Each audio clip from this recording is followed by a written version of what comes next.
back in those days, Liam, we didn't have two-ways in the trucks. No, No, what? No two-ways. Only in the machines, in the loaders and the dozers and all that.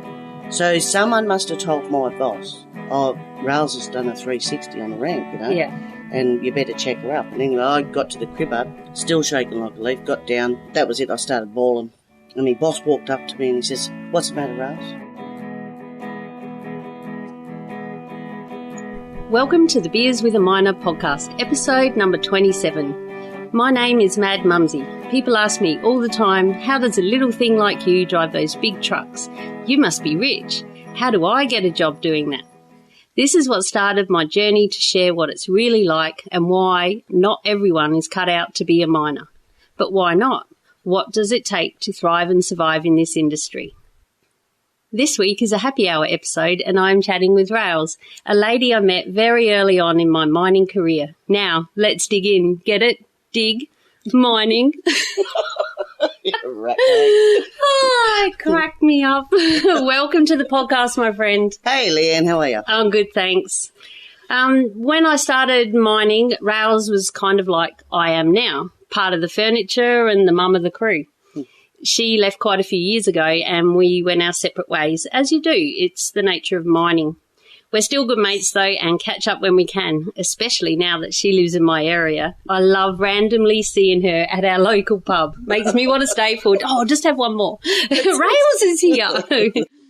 And every time we meet, we say, oh, I really want to interview you, Rayls. You'd be awesome for the podcast. Yeah, we'll make it happen. And here we are finally today. Yes. We've done it. So we're going to share, I'm sure there'll be some golden nuggets and everything. And I realised as I was preparing for the interview, not that I prepared too much, but that I don't know that much about your mining career, only that you used to drive a truck and you ended up in the drills and you were there when I started. So perhaps we can start with how you got into mining.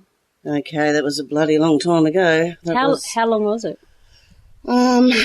I was 23, so that was 30-odd years ago.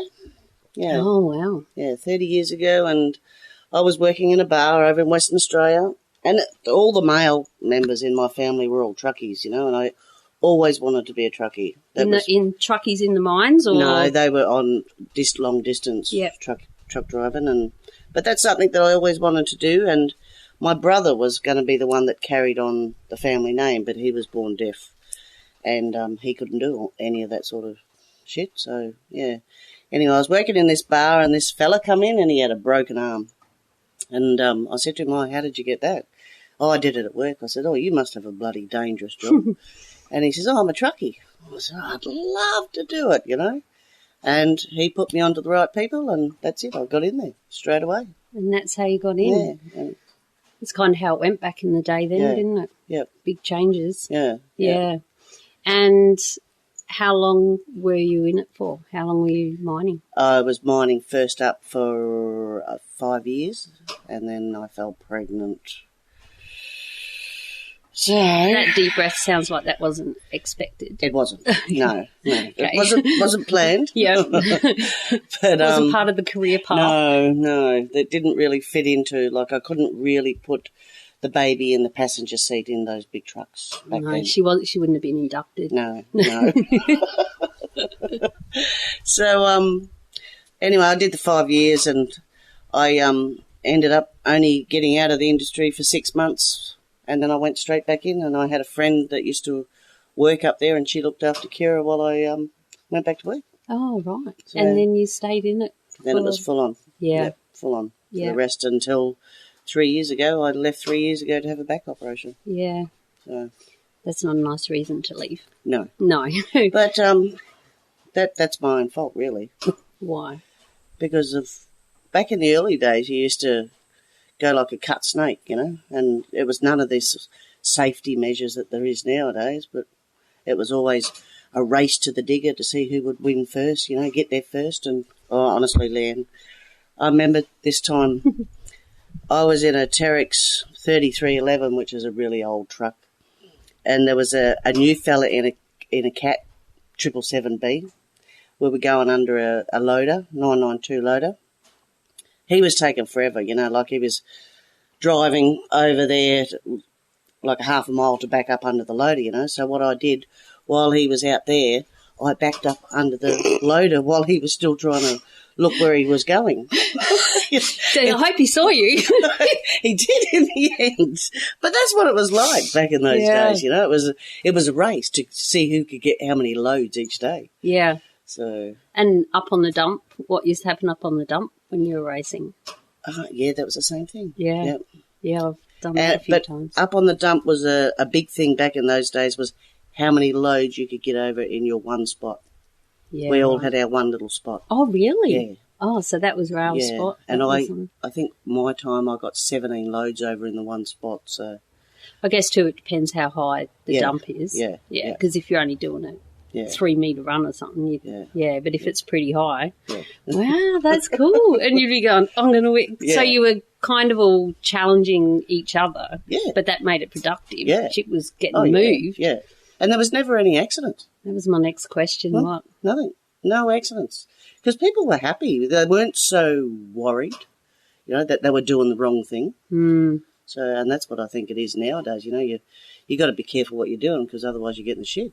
Yeah, and who's watching? Yeah. And who's out and about. Did the big bosses used to come out? Oh, yeah. Very often? Yep. They were always there. But they were our friends back then, Ah, right, yeah. They weren't bosses, they were our friends. It was all part and parcel of being in the mine. Yeah. So. And I guess you still had to look after each other as well, like family. Was it like... It was like family. It was like family? Yeah, yep. Mm. I remember one time, in this first job that I was in the mines in WA, I got really sick with tonsillitis, and the big mine manager came. I was in a donga, single donga. The big mine manager came and knocked on my door to see how I was. Oh, Could you imagine that happening nowadays? Not even. He wouldn't even know where the camp is, probably. That's right. Wow. Well, sadly, people have been found dead in their dongas over the last few years. Yep. Suicide. Yep.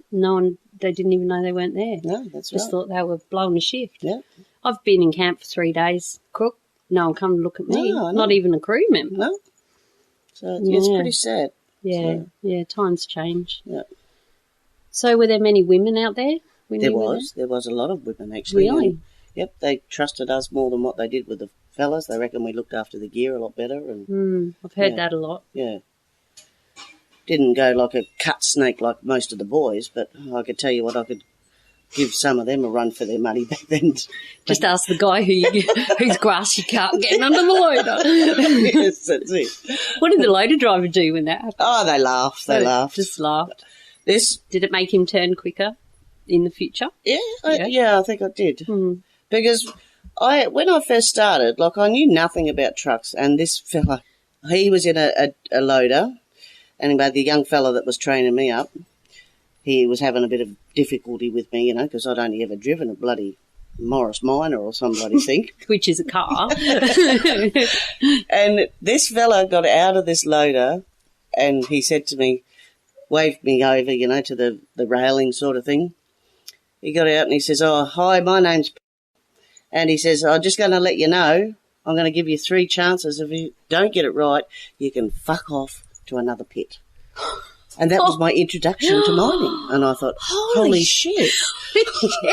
So I better get this right. But that was my introduction, and that's how they were. That's how but then they ended up being your best friends. So exactly. Yeah. Some of my harshest, I've spoken about this before on the podcast, but the meanest dozer driver when I was green, and they end up being good mates. Yeah. And pissed off when I did leave, because after all the work they put into getting me to get it right, I pissed off on them. What do you mean you're leaving? I'm not talking. And he was serious too. Oh, jeez. Yeah, so did you end up going into training yourself? I did. I did eventually. That was my first job. I was a trainer assessor there. Yeah. Well, they never really called it a trainer assessor back then. It was, what were we? It's been that long. Instructor? Instructor. I was an instructor. An instructor. And then when they changed it to trainer assessor, you had to go and do your S1, 2 and 3. Yeah. And I was over it by then. I just wanted to drive around by myself. That's it. And so, that's it. Yeah. I got the sack from being an instructor. Oh, sure. I can have someone can jump in with anyone, just go for a lap. Yeah. They chucked someone in with me last week, you know. Yeah. But I'm not an official trainer anymore. Yeah. No. And you don't want to do that again. No. No. I just want to talk about mine. And Yeah, that's it, yeah. It's a lot of responsibility. It is, but I didn't want to do it at first, but we had a lot of people come through. And you want to see them do it the right way. Well, that's right, but they didn't have anyone to train them. They said, who do you think's going to train all these people? You lot have to do it. Yeah.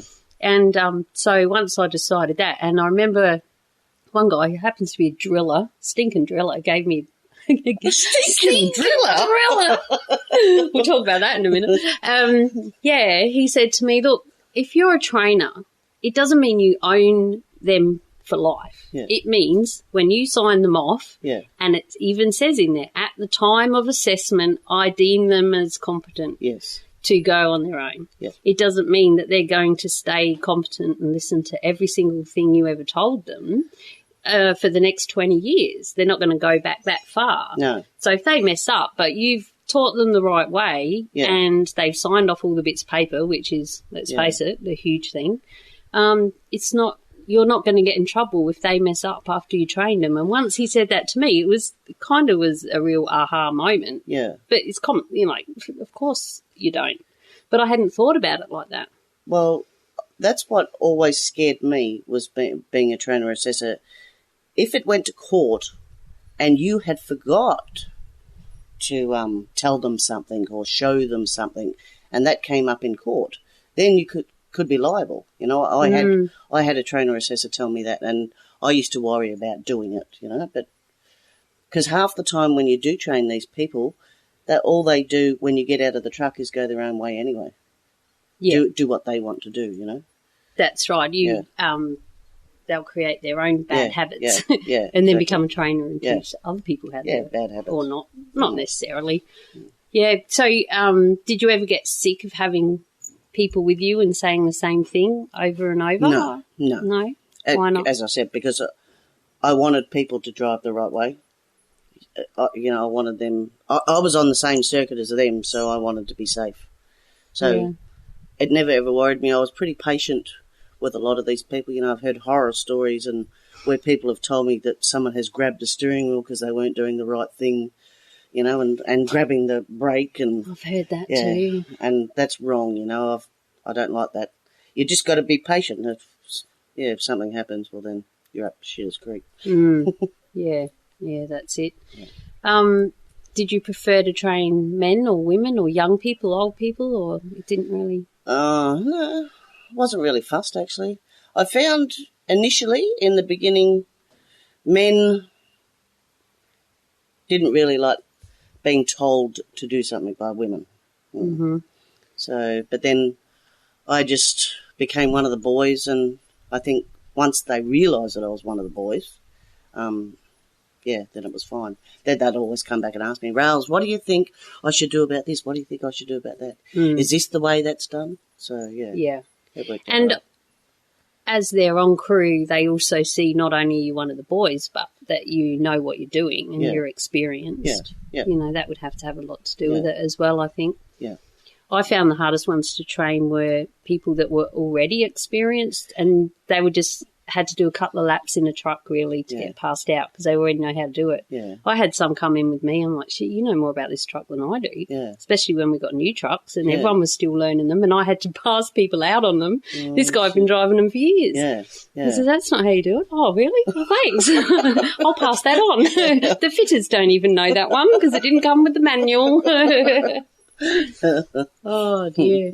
And you've made a lot of friends over the years in mining? Heaps of friends, and friends that you'll never ever forget, and they never forget you, or you'll never forget them. So that's it good. can be years, can't it? And you haven't seen someone, and then you sit down and you remember this one, that one, and try to remember their names and where'd everyone end up. Yeah, I know. And when a lot of the older people, like there was this one fella. He was in his 60s when I first started, and I remember him training me in a little truck as well, a little 777, and he was going like the clappers down this really long ramp and really fast, and he was scaring me, and Were you in the I was truck? in the truck. I was in the dicky seat. And he said to me when we got to the bottom of the ramp, he said, "Now, did you enjoy that?" I said, "No, I didn't." And I'm nearly bawling. Yeah. And he said, "Well, I just wanted to show you everything that you're not supposed to do," because it was a wet ramp. He was speeding, he was sliding out and everything. So I just wanted to show you everything that you're not supposed to do. And, that old fella, as I say, he was in his 60s, but he died not so long ago. And I was heartbroken, even though I hadn't seen him for 20 years. But he just gave me a lot to think about when I was first training, Yeah. Gee, that'd make you go, I don't ever want to do all of that because I don't want to feel like that again. No. That's scary. Your old bottom goes, what they call it, sucking clock. I think we better have another drink on this. Cheers, my friend. I am, might have to get the sack here because my first question I like to ask is, what is your favourite beverage? Because the podcast is called Beers with a Minor. So what is your favourite beverage and the best time you drink it? You like to drink it. It could be beer, wine, spirit, perhaps even a cup of tea. What is yours? Tea? You should have seen her face. Screwed up. I thought she was going to hit me. Duck. I do have a cup of tea in the morning. Yeah. That's it. Green tea is supposed to be good for you. But no, it's scotch and soda and a dash of lime. Scotch. And it's always 5 o'clock somewhere. I've heard that at least 3 times on this podcast, I reckon. My mum had a clock that was all 5s. Oh, I had one too. Did you? I need a new clock. Perhaps I should get one of those. Hint, hint, Christmas coming up. Oh, dear. Yeah, no, it's always 5 o'clock somewhere. That's our excuse. So. And where do you like to partake in your scotch and, was it soda? Scotch and soda. Soda and lime. Yeah, ice blocks? Lime. Yeah, Ice lots blocks. of ice. Do you renew the ice each glass or keep the ice? Just keep adding. Yeah. Keep adding. Yeah. Yeah. The ice has to be full to the top. Yep. Mm-hmm. What size sort of glass? I can hear it tinkling already. 10 ounce glass. 10 ounce? 10 ounce. Is that big? That's huge. Is that a bucket? Not quite a bucket, but by the time I finish the bottle at the end of the night, I should really have a bucket. No, it's not a complete full bucket that we drink every night, but yeah. Yeah. And where do you like to have it? We have it at home. At home? Yeah. Well, because we've got a property, we've got 4.5 acres here. We just sit out there of an evening and have a drink and just watch the skippies come in, and yeah, that's good. For those overseas listeners, they're kangaroos. Oh yeah. Oh, they probably know that. Yeah. Yeah, that's probably one thing they do know about Australia. Oh, dear. Oh, we're at Rayls Place now as we speak. We've got the fan on in the background because it's a warm tropical North Queensland Sunday afternoon. God's country. God's country. Mm. Yeah, I was at work last week and there was a kangaroo jumping down the ramp and it was black. Oh. Well, actually, it was kind of brindle. Yeah. And it must have been dirty from the cold. Yeah. I've never seen one that colour ever. And it was our last shift. We'd parked up our trucks in the light vehicle I was driving. I only had to go around 3 corners back to the crew park. That's it. 7 days of, craziness over and done with. And this big kangaroo was trying to get us. Look, I don't need no incident now. We're going home. It's beer o'clock. Well, you're lucky it wasn't an elephant or something. Oh, it could have been an elephant, like what's on your letterbox. Oh, dear. Yeah, he was big and strange colour. Yeah. You see different things in the pit, don't you? Oh, yeah. Animals. What? Camel. A camel? In the pit? A camel. No shit. And a fella hit it in the truck. Big truck, I hope. Yeah. Oh, a 777. Did it do any... Yeah, we had to get the loader to clean it up. Oh, yuck. Yeah, it was history. Yeah. What about, did it damage the truck much? No, not really. Not a great deal at all. Shows how tough they are. Yeah. And that's only 777. They're only little truck. Yeah. Imagine seeing it. I was freaking out about seeing a kangaroo. I've seen a few snakes as well recently. Oh, yeah. I was in the water cart once and it was night shift and I'd had a bit of a nana nap and I woke up and thought, I better go, water something. Yeah. And as you do. This is years ago now. And I thought I saw the Grim Reaper run across the track in front of me. I across the Hall Road. I was like, geez, slap yourself around. We better wake up a bit here, woman. I wasn't interacting because when you're in the water cart, as you know, you're on your own a lot where you've got to go fill up. There was nothing around. And so I was like, get organised here, girl. Anyway, and I went in, watered the pit, come back to fill up, and there was a dead pig on the ground. So obviously that was my Grim Reaper. It was a pig. There actually was something run out in front of me, but I never even felt it. And I was in a loaded water cart. It was 777. Yeah. It didn't even go or anything. It was just straight over. Well, they reckon if you run over a light vehicle, you can't even feel it. Yeah, that'd be scary. Yeah. Have you ever had any or seen I've seen any? it. I've seen it. Yeah. I've seen it. So, but I've never done anything like that myself. Thank God. Touch wood. Touch everything. Yeah.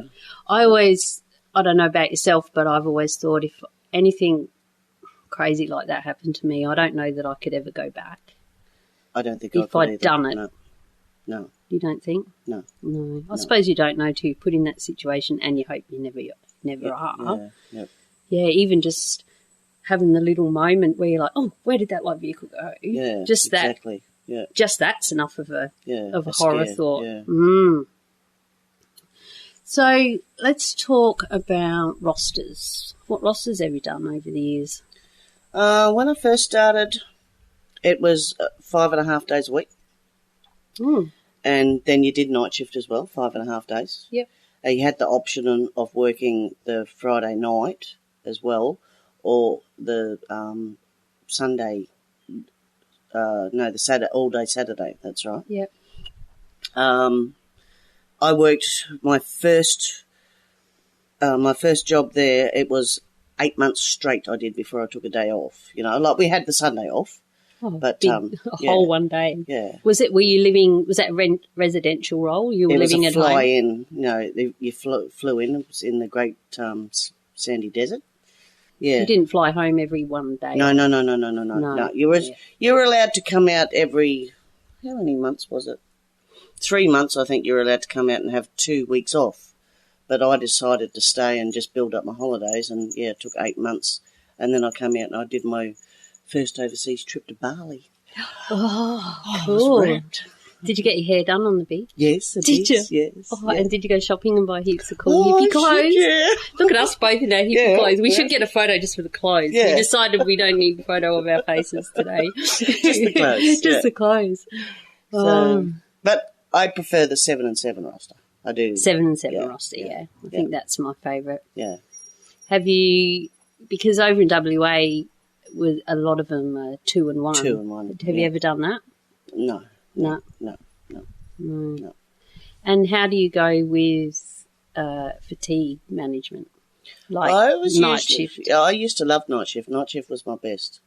So I used to just stick the earplugs in, turn the aircon on, and I'd sleep. No problems. No, you're right. So, but I preferred it because it was a lot quieter at work at the night time. Definitely. No flies. The heat wasn't there. And as I say, I slept better during the day. I have a bit of a fear of the dark, so I used to sleep better during the day than the night. Oh, really? Mm. Did you ever get scared in the dark out at work? There's yowies in some places. On the water cart, yes, because of the dingoes. Yeah, right. Yeah, that used to hang around the fill points.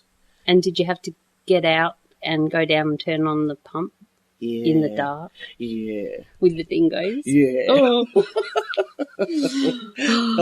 And they've got some scary big dingoes, big black dingoes, and like I've seen them, they're all fighting there during the day, chasing a skippy, and, they can do some damage. Yeah.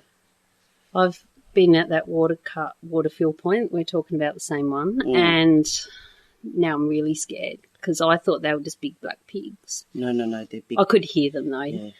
Yeah. Snorting like pigs. Yeah.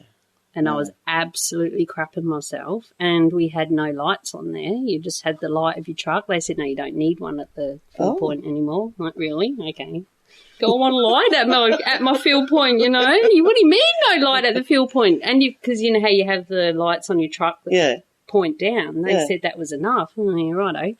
And so I went in and I was filling up and I could hear all this Oh my God, there's pigs, and you had to turn the big tap, the big, like a steering wheel. Yeah. And bugger that. That's enough. There's enough water in there. I don't care where I'm going. So it takes a while to turn it off as well.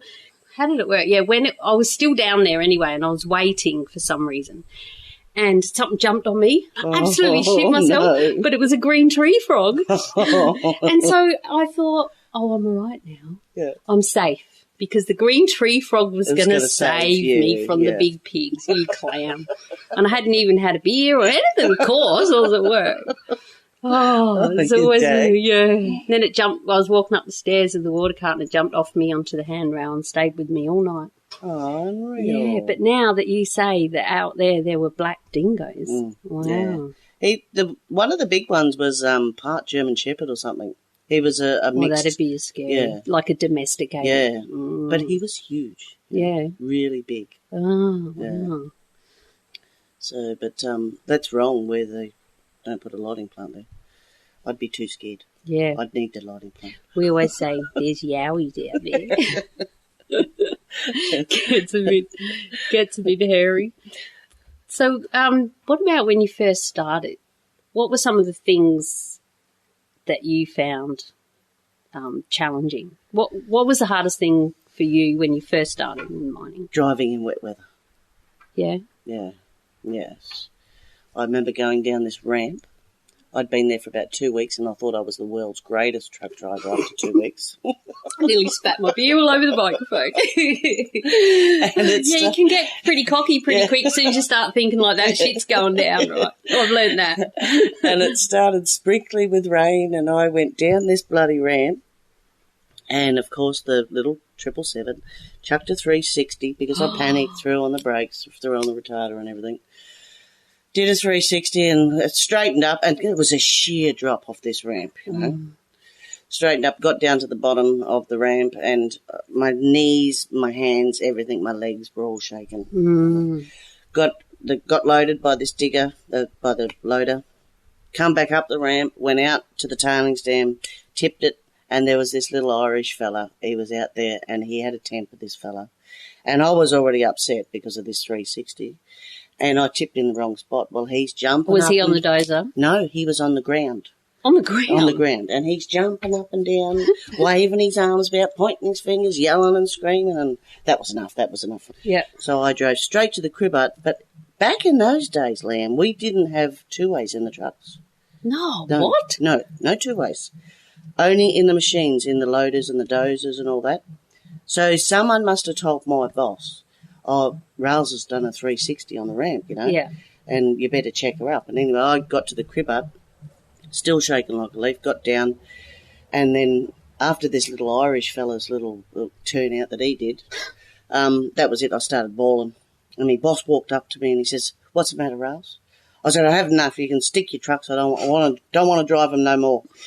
He said to me, "You get back in that truck." And he said, "If you don't, you'll never get back in it again." Yeah. So he made me get, and I'll always appreciate what he said for me, but I got back in that truck and, I was still shaking and still nervous and shit. That was the main thing. Thinking that I was a world-class truck driver after 2 weeks and stuffing up, that was my hardest thing. So that I really had to knuckle down then and bloody just think, you're just a normal barmaid, just come off the street, so behave yourself, woman. So that's a good tip for other people too, that it takes time and there's so many different circumstances that come up and like you say, weather and where you are in the weather. Yeah. It's all right if it's raining and you're at the crib up. Yeah, exactly. But, when do you pull up? When don't you? When do you go down that bloody ramp? So times have changed because now if someone did a 360 on the ramp, that'd be uncontrolled movement, shut it down, go and have a drug test, incident report. Yep. Well, like it took a few years, like maybe 15 years or something like that, but then I found a lot of my bosses would say, bosses that I had worked for them previously at other places, it would always come up to Rayls, Rayls, can you go and test that ramp? I'd have to be the first truckie out there. You were the guinea pig. Yeah, the guinea pig. Because you were the most experienced. Yeah, because I'd been through a lot of it, So they know that you've done 360s down the ramp and how wet it has to be to make that happen. Oh, yeah, I don't like that either. I don't know what's worse if it's you going down the ramp going, oh, fuck, or someone coming towards you. Yeah, if you're loaded going up the ramp and you know that truck heading for you is out of control. There's nothing you can do. Well, I seen a truck once come sliding down sideways past me, and it was just from the water cart. And what had happened, it was the water cart come down, left a big dry line, but all night we've been going around this big old softy. Yeah. And so old mates come down the ramp, oh, softy, could have plenty of room to get around before me and the loaded truck was coming up, but hit the water in the middle of the ramp and was sideways. And all I saw was his tail lights disappear in my offside mirror down the ramp, and I called him up, and on the truck 41 or whatever it was, how you doing back there? And he goes, yeah, I'm good. How you doing? Holy shit. Oh, my God, but that was scary. Like, I thought he was going to hit me, but he didn't. Wow. He just went, woo, keep going. It was all good. Yes, a lot of it is luck, eh? Oh, it is. Yeah. And sometimes, sadly, it's unlucky and shit happens. Yeah. So do you miss it? Oh, yeah. Yeah, I do miss it.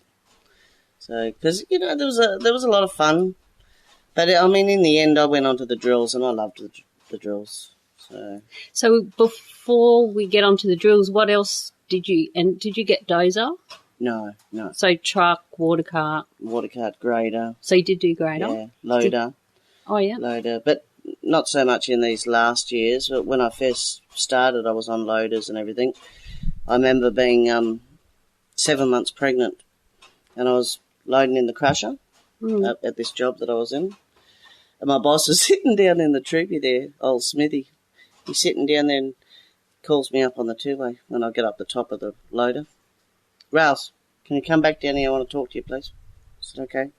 Down, I fucking waddle off the stairs again. 7 months pregnant. Did you have your pants undone?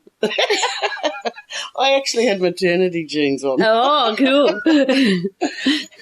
And I got down to the bottom, went over and see him. I said, what's wrong? He said, Rayls, that's it. He said, you look ridiculous getting up that ladder. He said, you're in the office. So that was it. And did you handle that all right? Were you offended by that, or did you go, oh, thank God, someone's made me stop? I think I was a bit knackered then by 7 months, Yeah. Because I'd put on a lot of weight. So, as you do when you're pregnant. Yeah. And it's a fair way up. It's a lot of stairs. Yeah. Or up a ladder. Back in those days, there weren't steps. Yeah, there wasn't no steps. It was just those rungs on the side. Yeah. So, yeah. Yeah, I had to get on a truck the other day, and the stairs wasn't, whatever. The stairs didn't work. They were buggered. Better. And I looked at the emergency one, and it was straight up and down, and these are in a big truck. Yeah. I'm like, oh, fuck that, I'm not going up there. That looks too scary. I was scared of heights. Yeah. So, how can you be scared of heights? Oh, driving a truck. How can you be scared of spiders or something? I don't know. I just am. I can be scared of spiders. Are you scared of spiders? Yeah. Yeah, well, I can be scared. We definitely need to. Yeah. I'll just pause it. Just remember to push go again. Now for a word from our sponsor. Welcome Julia Hartman and the Bantax Accounting Group to Team Mad Mumsy. Julia is my awesome accountant. She has written 2 books with financial expert Noel Whittaker and has a passion to help us miners make the most out of our hard-earned cash. Head to bantax.com.au/miners. That's BANTACS to download your free miners booklet and a spreadsheet that will help you calculate the weight of your tools you need for your job. Why, you ask? Well, you might be able to hitchhike a ride with them and claim your trips to work. Sounds confusing? Not at all. Just head over to bantax.com.au and let Julia and the team help you out. You will also find loads of free information and advice on property investing if you plan to really do some great things with your money. Again, that's bantax.com.au/miners and tell them Mad Mumsy sent you.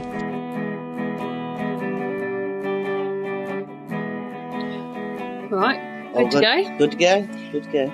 We just had a quick beer break and ate some strawberries out of the garden, out of the SS Bobby G boat. A boat with veggies in it. How cool was that? It's cool. It's very cool. Yeah, that was good. And you started telling me a couple of stories. I'm like, oh, hang on. Let's go back. So, Rayls, have you ever seen people do weird things out at work? Heaps and heaps. Please share. One day I was driving down a ramp, and I just happened to look over at the truck coming up the ramp, and I had to do a bit of a double take because the old mate was sitting in the passenger side of the truck and just steering it from the passenger side, like there was no one sitting in the driver's seat. And I thought, what the hell? Oh, you must have long legs to be able to reach over and accelerate up the ramp. Yeah. Especially up the ramp, you really have to accelerate. Yeah. Oh, you see some stupid stuff. I know. I wonder what possessed him to do that. Oh, freak Rayls out, do you reckon? Yeah, probably. Yeah. He was that sort of guy? Yeah. Yeah. A weirdo. Oh, yeah, you see all sorts. I know that I've backed in under a shovel. It was a little shovel. Yeah. And I looked up to see if I was in the right spot, and the operator was standing there stark naked.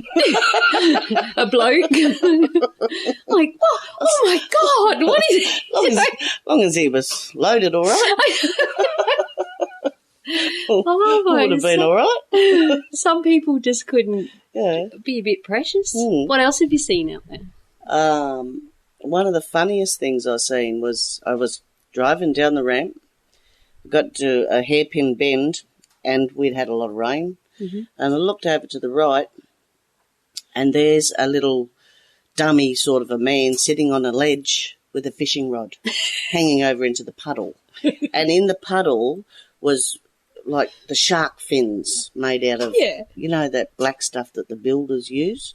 Like not a fibro, it's like a black mixing board. But it really looked like there were sharks swimming around in the water, and someone had dressed up this dummy with his little esky and his hard hat on and a fishing rod.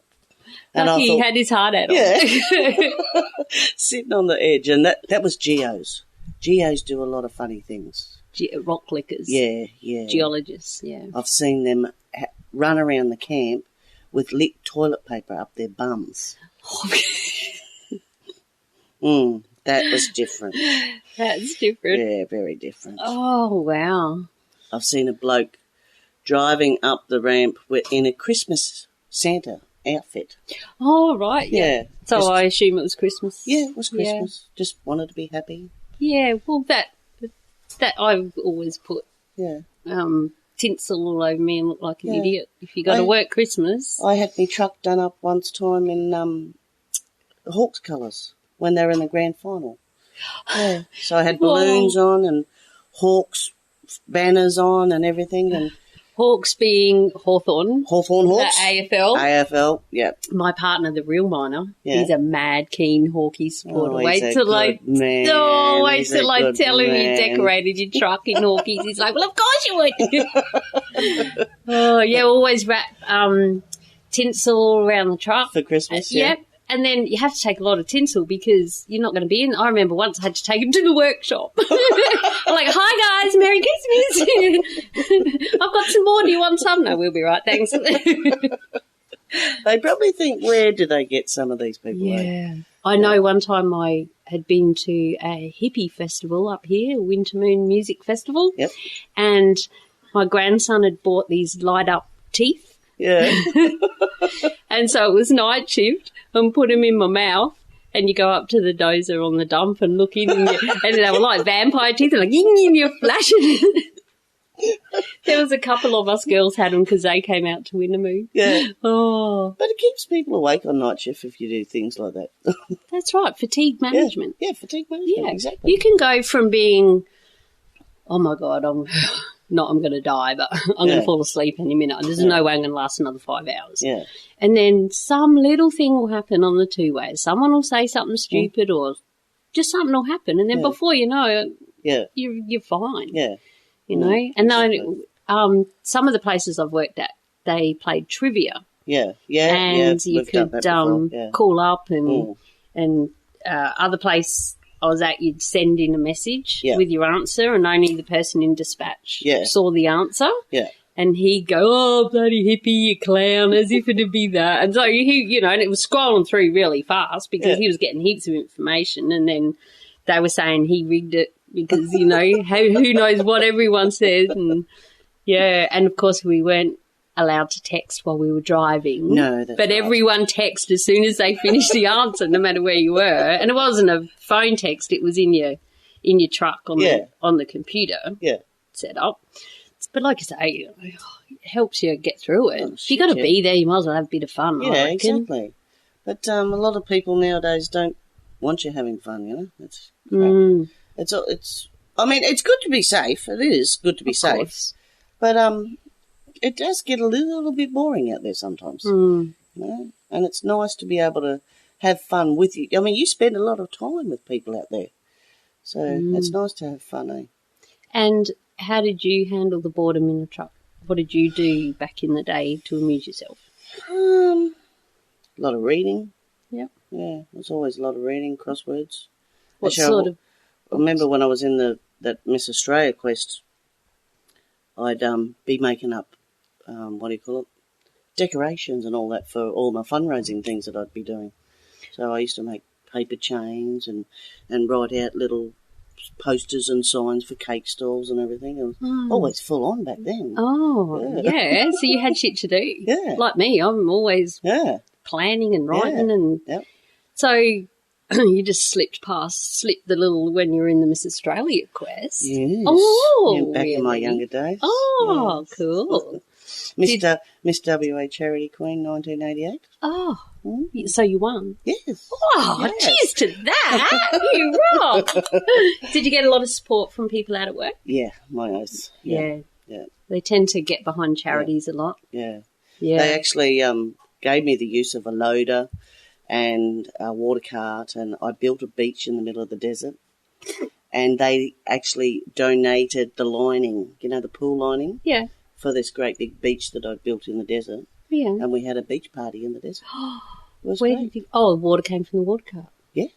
So it obviously wasn't stinking horrible water that I use now. No. So it was really, really good. Back then it was good. You know, like if people, like if I had hamburgers on a Friday night or something, if people wanted a hamburger and they gave me $50, I'd say, thank you. Where's my change? This is for charity. You don't need change, you know. And they go, okay, all right. They're all bloody rich miners anyway, right? It was $50 for a car wash, $50 for a burger. Yeah, wow, that's awesome. So what made you do that? A lady come up from Perth and was recruiting girls, you know, to see if they wanted to fundraise. And I think I told you before, my brother was deaf, so I used to do a lot of fundraising for him. And I said, yeah, I'll do that, no problems. And, yeah, that's what I ended up doing. And for 7 months fundraising up there, and we raised $66,500. So wow.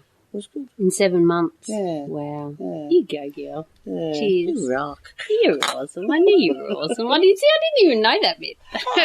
And this coming from a stinking driller. We better get to the drill a bit. You're my first driller on the podcast. Yeah. So I remember hearing, because we were on different crews in the end, and I remember hearing that Rayls is driving a drill. I'm like, no, she's gone to the dark side. And there were no girls driving drills out there then? No. So I was how the did first one on that site to drive a drill, being a female.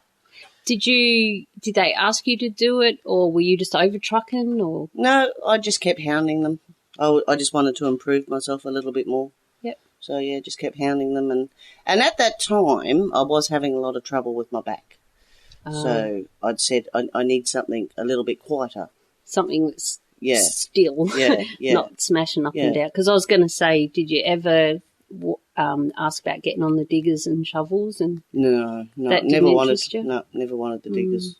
I was always on a little digger, like a little Cat 330. Oh right, yeah. You know, in my younger days, and on excavators and all that, rock breakers on crushers, but I never wanted the bigger digger.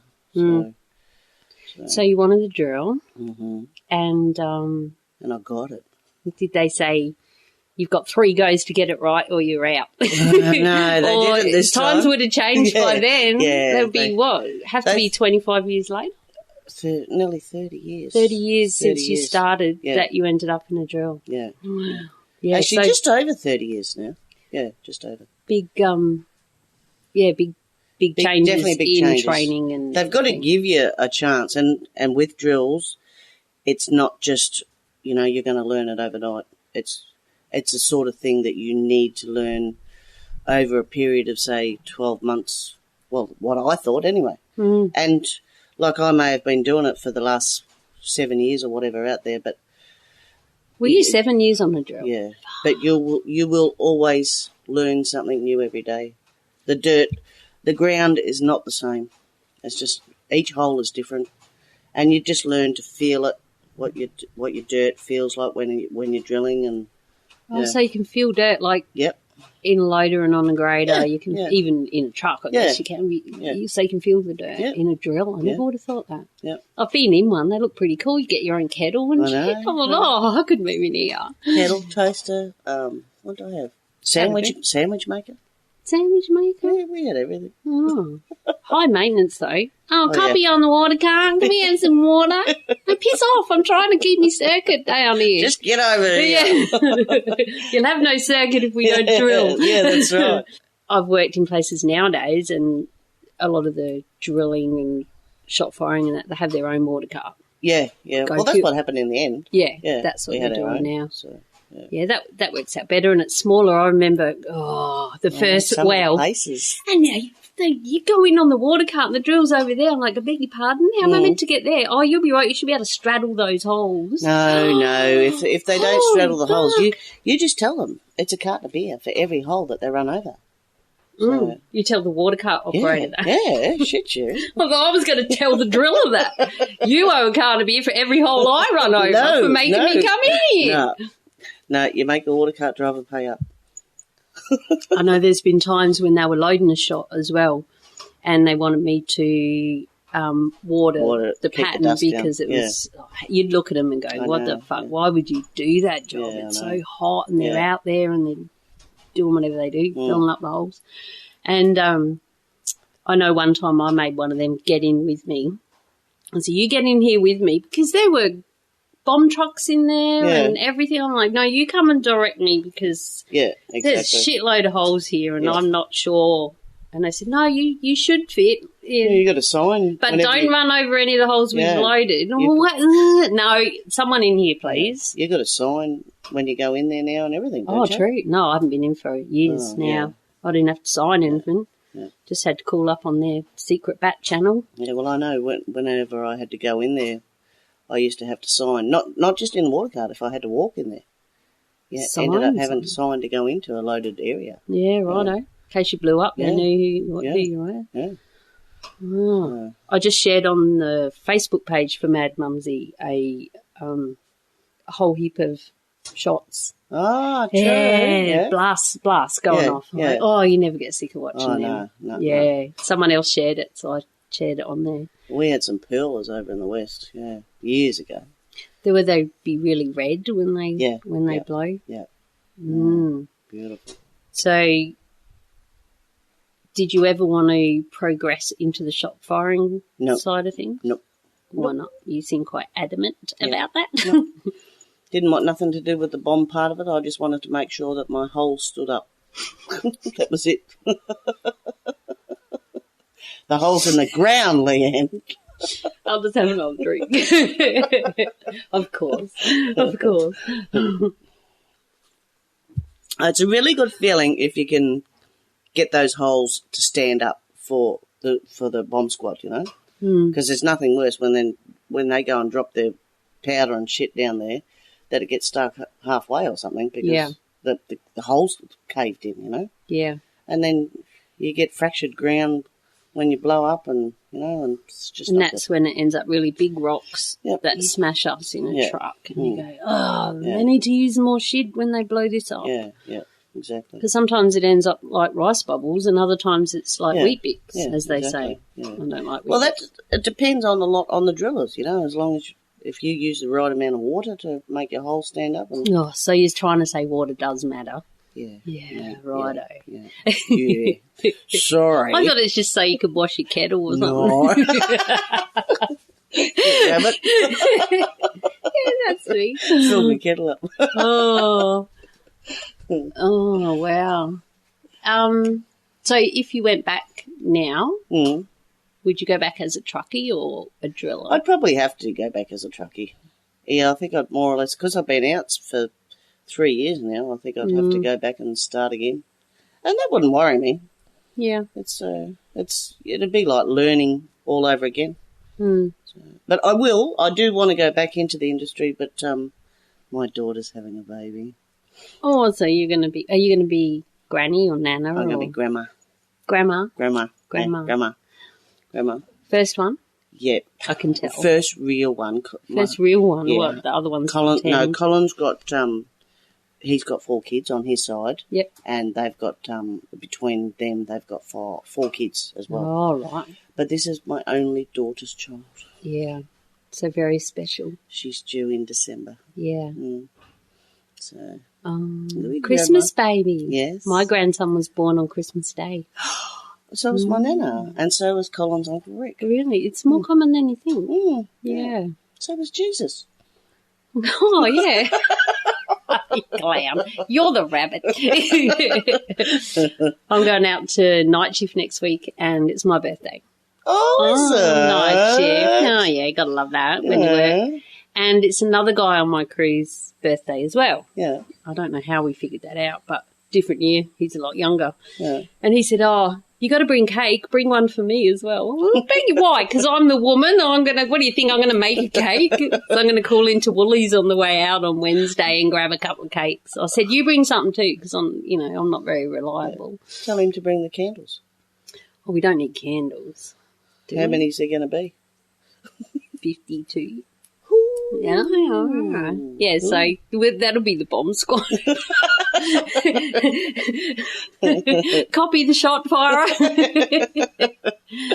Oh, dear.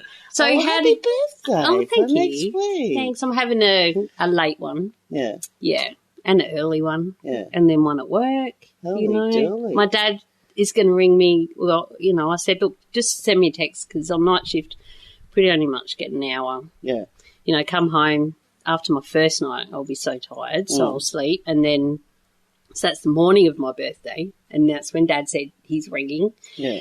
So I'm like, oh, okay, which is great. And then in the afternoon, because I don't take my phone out to work, and I get the bus from the mess, so it's really only an hour from depending how long I sleep, but from when I wake up, get ready, leave my room, then I go and have tea, then I get on the bus, then I go to work.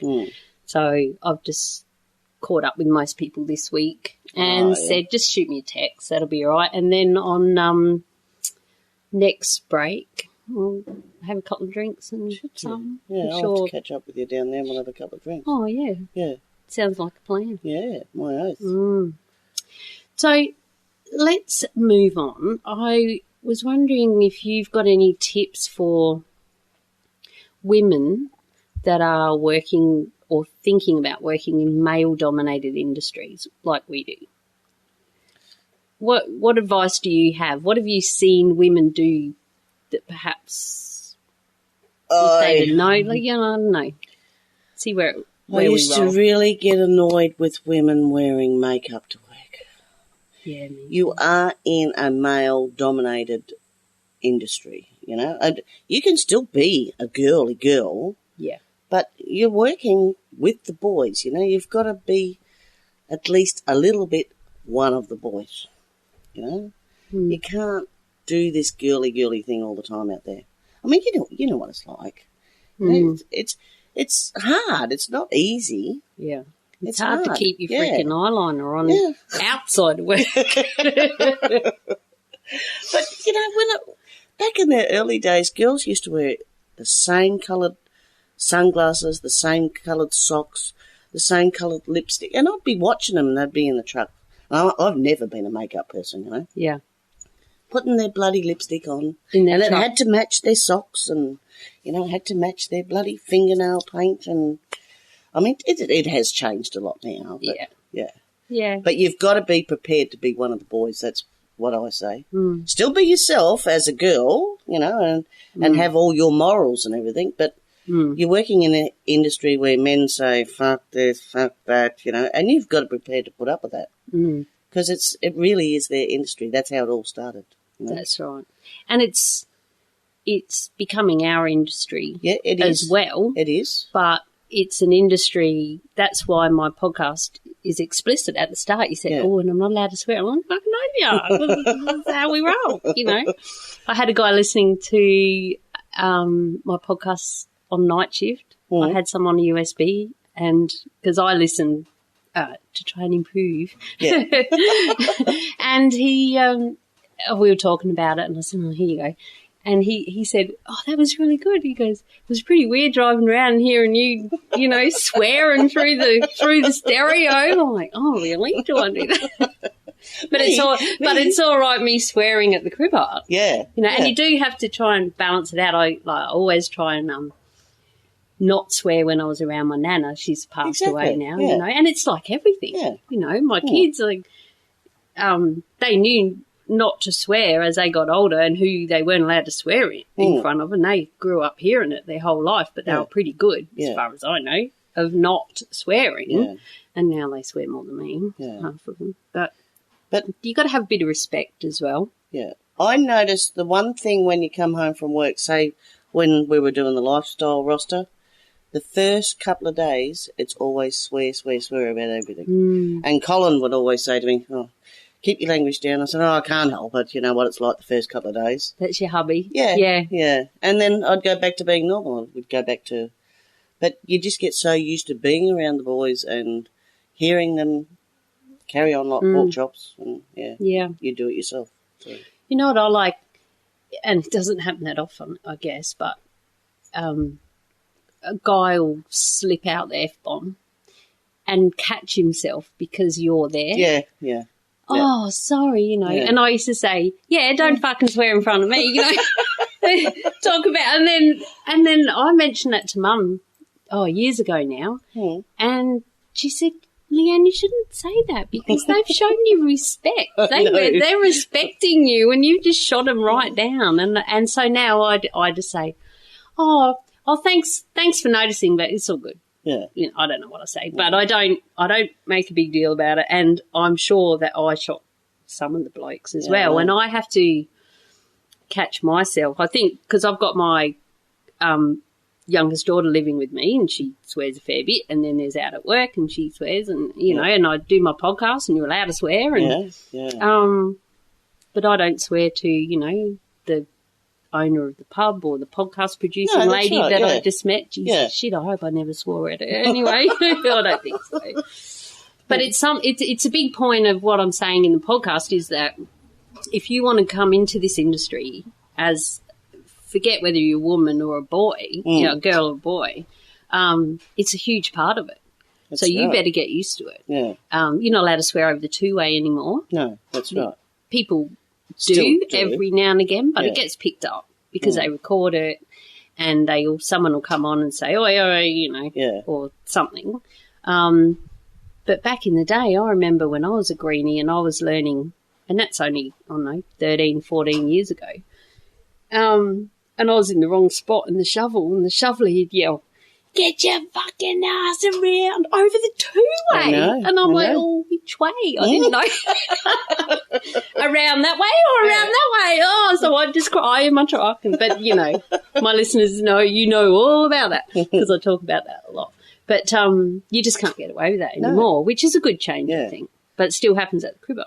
I was on a site once where I was driving this water cart and we were building this dam, and the water cart had no baffles. The baffles were all buggered in it, and you know what the baffles are in a water cart. They're to keep the water central and everything like that. To stop it flopping, which makes it tip over, which I saw one tip over once because the baffle was buggered.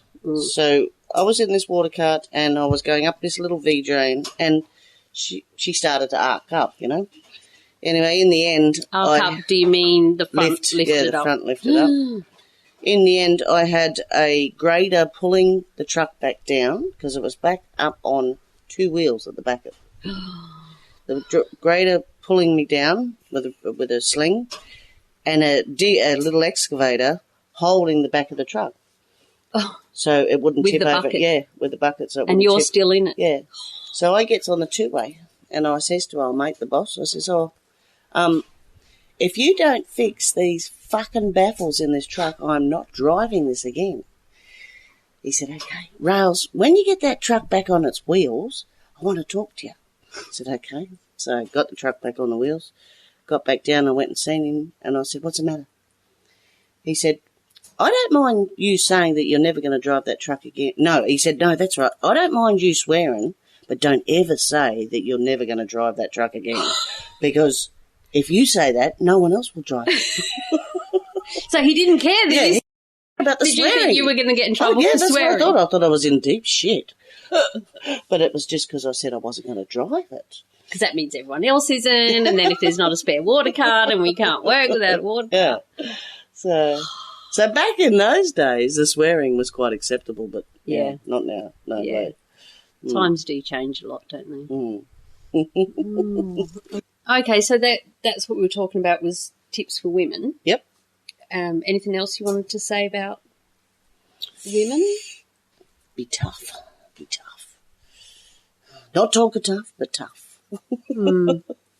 Just harden it Yeah. up. Yeah, harden Take a cup of cement. That's what I've had to do. Because then I won't go into me because I talk about it a lot, but very emotional, crying all the time and things, and I had to dig deep a lot, you know, nearly left a few times, and sometimes you just need to bawl your eyes out in your truck because no one's there. Yeah, exactly. But at least if you go in with open eyes and know what it's like, and you might listen to this story, this conversation with Rayls and decide, ooh, bugger that, I'm not going into the mines because I couldn't hack it.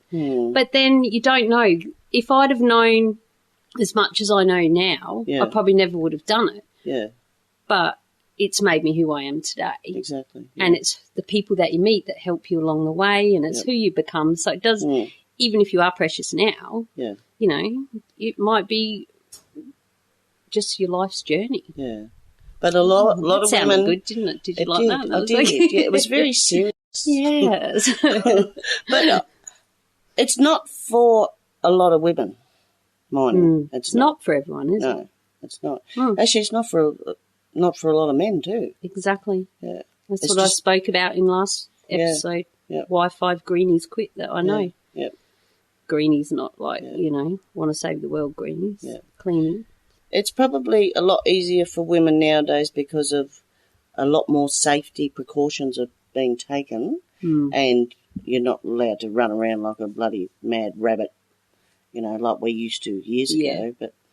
And discrimination and all of those laws have changed. Yeah. And I think a lot of the times the laws were there, but no one did anything about it. Yeah. So you've got a bit more behind you. And there's more of us out there too. There is. Yeah, there is. But personally, at our age, I think the hours are too much for us nowadays. I liked my little semi-retirement crib stagger roll. I know, 8 till 5, 5 on, 5 off. That was awesome. Why did I go back? I know. I did a mummy crew once, and I got paid heaps of money to do that ages ago. Yeah, I didn't get that much money, but I got a lot of time, which helped me. My podcast never would have got off the ground if I was doing the hours I'm doing now. Yeah, that's right. I've become a little bit irregular with my podcasts. Well, I've realised when I'm on night shift, I just haven't got time. No. You know, and like you say, I've got a job to do. Yeah. I do a 13-hour shift, and I've got to stay on the ball. Yeah, exactly. So I'm sorry if you're only getting 3 episodes a month. To all my thousands of fans out there. No one's emailed and said, where the hell's this week's podcast? What's going on? You're taking a holiday. It gets out there and they, you know, eventually. The other one is any tips for people, boy or girl, again, that are brand new, because there's a lot of greenies being hired at the moment. Yeah. A lot of clean skins, newbies, and Have you got any tips for them, especially as a trainer? What? Listen to what the people tell you and really listen. Always make sure when you're driving you are looking ahead of you, not just in front of you. You've always got to be aware of what's going to happen ahead of you. Same thing on the road, when you're driving a car. You're not just looking right in front of you. You've got to look at those stoplights that are down the road down there and know what's going to happen. Oh, yeah, okay, I'm 2 minutes from there. They're going to turn green shortly. You've got to know what's happening ahead of you. That's one of my biggest tips. So, I was thinking about that during the week when I was out at work, and that's something I wish someone had told me when I was going up to the cranky dozer driver's dump. Yeah. Have a look where the other trucks are going. Exactly, yeah. No one ever told me that. No. I was like you say, looking in front, there's the dump. Oh, where are we? Yeah. Whereas now I look and I think, right, you can see where the truck is, and you can hear if they're getting in trouble because they're in the wrong spot. Oh, don't go where that clown went. But you don't even know where the clown is because you didn't look. That's right. So, again, planning ahead and seeing if the light vehicle's in front of you, are they going to go into the high-risk zone or the whatever they call it wherever you're working? So you might want to wait out. Yeah. Stuff like that. Yeah. That's one of the biggest things, I reckon, to always know what's going to happen up ahead, not just in front of you. Yeah. Awesome. Yeah. Thanks, Rayls. Last question. Yes. What do you do with your old PPE? Oh, my God, she's crying. Oh, Rayls, you might need a scotch instead of your beer. You're not going to believe it, Leanne, but I just threw out my last pair of boots from 3 years ago because it's a bit of a funny story. I sent my husband out to work there a couple of weeks ago. And because he's still working in the mines? He's in the mines, yes, and I packed his bag, and he does 7 on, 7 off. Packed his bag for him and put him on his merry little way, and next day he rings me and says, Rail, you have packed your boots in to my suitcase, and you are a size 7 and I am a size 9. Oh, my God. And they're very tight on my feet. I says, oh, well, you'll have to wait because, it's 2.5 hour drive out there. I was very busy. So you had strawberries to water and stuff. Yeah, I've got shitloads to do on the farm here. So I got a courier and I sent them out, but in those 2 days where Colin wore my boots, he stuffed them up. With his big hoofers rammed in there. How do you even get them in there? Very hard. Did he get blisters? Yes, his feet were so sore. Oh, that's... you bitch. Well, that's an honest mistake. He can pack his own bloody boots from now on. Stuff it. Yeah, that's right. Yeah. I'm surprised you were doing the right thing. I know, I was. Now I'm got no boots. I'll have to go back to work just to get a pair of bloody boots. You can buy them. I know. I had to buy Colin a pair the other day. I had to buy some too. I used my last pair. Yeah. Whatever happened to the good old days where you could just go to the store and say, oh, yep, I'll have that pair of boots, thanks. Yeah.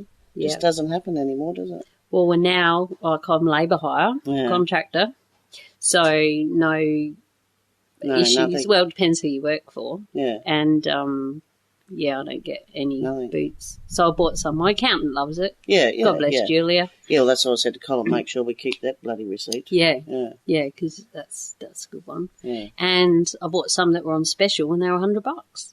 Yeah, well, Colin got his for 110. So, yeah, they're those purple ones. Oh, for breast cancer. They go with your shirt that you've got on now. Oh, they do. See, I do like to colour code my socks and my lipstick. Oh. No, you haven't. Not even. You haven't got the same coloured sunglasses on. Sorry. No, fail. I bought some $3 thongs from Kmart yesterday that are blue, but do you know what? They're $2 now. You got ripped off. Oh, I did. So I bought 2 pairs. I bought an orange pair and a blue pair. I had to buy, I've got thousands of thongs, and they just get so thin. You can feel every rock under. And I said to the real mine and my partner, I said, I'm going to have to buy some new thongs. I was at the shops. I said, I can feel everything under it. I'm like, oh, shit, look, they've got even cheaper. And I said, it might be another layer less at $2. Oh, shit. Oh, my God. It's You're earning the big bucks now. You can buy some upmarket ones. But I've got to buy a new video software. See, I'll spend my money on software and stuff, not clothes. But I've had this conversation with my accountant when I interviewed her. Yeah. She said, that's all right. It's good that you're spending your money on software and everything. I said, yeah, I know, but I need some clothes and I need some bloody shoes. And my daughter's dog ate my best thongs, my going out thongs. No. I know. I was devastated. Were they more than $2? Yeah, they're about $12. Oh, no. Then some people, I think Kirsty, who I interviewed, she loves her shoes. Yeah. She's a shoe girl. She was horrified when we had this conversation. So I probably shouldn't go on because my listeners heard it before. I'll just have a quick look on my list, make sure I haven't missed anything out. In closing, when life turns to shit for you, what do you do to get through it? What's Rayls' happy place? This is a big question that I ask all to start thinking about to help with mental health and suicide prevention and all that. If we all have a bit of an idea of what do we do that makes us happy and how freaking often are we doing it? Yeah. Well, what makes me happy, I suppose, is I like to go and play a game of Keno. Okay, you like Keno? Pick your numbers. Yeah, pick your numbers and hope I have a win, but it doesn't happen all the time. Oh, that's about all. Yeah, I just like to go and have a punt. Yeah, that's about it. Yeah. Or failing that, go and jump in the pool, have a scotch. Yeah, go and spend some time with me mum. What else? Because Colin's always at bloody work. Shit always happens when the partner's away, doesn't it? Yep. Mm. There was a time where I couldn't handle stress and everything, but now I can. Yeah. So how did you get from not being able to handle it to being able to handle it, do you think? I went on medication. Well, that's what it's for. Yeah. That's what it's for. And there's a lot of people, and I've done a few interviews like with Brendan from Are You OK? And he said doctors are now taught about helping people through things like that. And there are Yeah. That sounds like some ice going in some scotch. I think Colin might be making a rum. A rum? A rum. Oh, he's a rumbo nice. man. So there are drugs out there to help just balance everything out. Yeah. And I know a few people who have done that and they are fine. Yeah. And if that's what it takes and if that's what you're struggling with perhaps, go and see the bloody doctor. Exactly. And that's what I say as well. It's a big message from Mad Mumsy. Go to the bloody doctor when something's not right. Yeah. It might not be physical, like, your foot's blown up because you got gout or something. Yeah. It might be in your head. Yeah. If shit don't feel right, go and have a chat to someone. Well, I've been on depression tablets for years now, and I notice if I forget to take them. Yep. It does. I do start to feel a little bit blue, and but if I take them, I'm fine. So. Awesome. Well, thanks so much for sharing with us today, Rayls. I knew it'd be great. Thanks for coming out to our little farm. Oh, that's cool. Cheers. Cheers. I'm empty. Oh, bloody, you go get a drink and I'll just do my outro. All right. Thank you. That was awesome. Thank you. See, I told you it wouldn't be scary. No.